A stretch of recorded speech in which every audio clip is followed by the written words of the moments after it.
A simple man was mocked at flight school until they learned he is their flight inspector. The remark earned a burst of laughter from a group nearby, but Leonard just walked on, his boots tapping softly across the polished floor.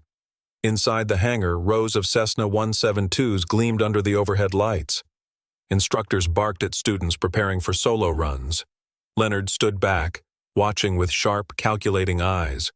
From the control tower, Director Charles Langston, tall, blond, with a polished demeanor, spotted Leonard and groaned under his breath. "Why didn't they send someone with authority this time?" he muttered, adjusting his tie. Langston was known for his photo ops and fundraising galas more than his passion for aviation. Behind closed doors, whispers circled about shady flight hour reports and deals with equipment suppliers who cut corners. But no one ever pressed him, until now. Leonard quietly approached a cadet adjusting his seatbelt. "Mind if I see how you calibrated your altimeter?" The cadet blinked. "Who are you?" "Just watching," Leonard replied, examining the dial. "This reading's off. You'll lose altitude accuracy." The cadet scoffed. "Whatever, man. I got this. Go bother someone else." Over the next hour, Leonard was brushed off, ignored, even mocked. One cadet, Jake Harmon, a legacy student with a reputation for arrogance, stood tall and wide in Leonard's path. "Listen, man, this is a professional school. Maybe you should find somewhere else to loiter." Leonard didn't flinch. "And maybe you should recheck your emergency procedures. You skipped step 3 on the fire drill." Jake rolled his eyes and bumped shoulders with him as he walked past. Later that afternoon, Leonard slipped into a safety briefing led by Instructor Reese, a burly ex-Air Force pilot who took pride in discipline. When Leonard pointed out an inconsistency in the emergency descent slide, Reese's face turned red. "You don't just walk in here and correct my training materials," he barked. Leonard's calm expression didn't waver. "Then your trainees will crash like your last simulator test, the one you deleted." Reese froze. "You think I don't know?" Leonard's voice dropped. "I've had eyes on this academy for months.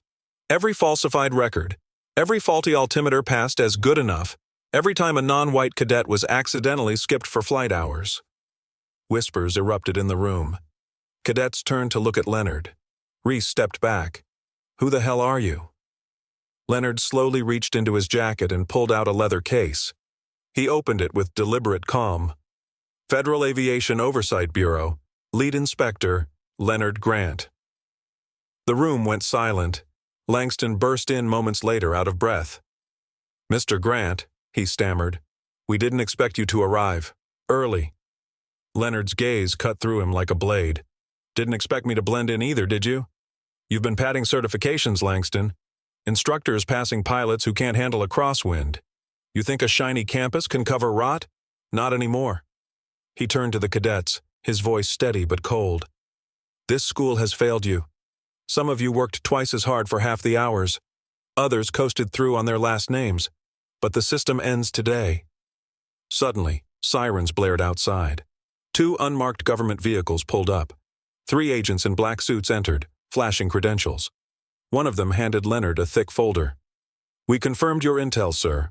Langston's being taken into custody." Gasps filled the hangar. Langston tried to bolt but was tackled before he reached the exit. "This is a mistake," he shouted. "I built this school." Leonard stepped forward. "You built a house of lies, and now it's crashing down." Reese dropped his clipboard and sat heavily on a bench, pale. Several cadets who had laughed earlier now looked ashamed, some lowering their heads. Jake approached slowly. "Sir, I didn't know who you were. I'm sorry." Leonard studied him for a moment. "You shouldn't respect someone because of their title. You should respect someone because they know what the hell they're talking about." Jake nodded, visibly shaken. Leonard walked through the hangar one last time, his boots echoing with each step. He stopped at the plane with the faulty altimeter, tore off the inspection sticker, and tossed it on the ground.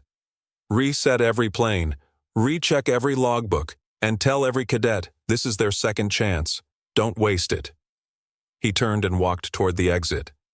One cadet whispered, "He's not just an inspector. He's the kind of man this school needed." As Leonard disappeared into the sunlight, the hangar stood silent, changed, shaken, and finally, facing the truth. Disclaimer: this story is a fictional dramatization created for entertainment purposes only.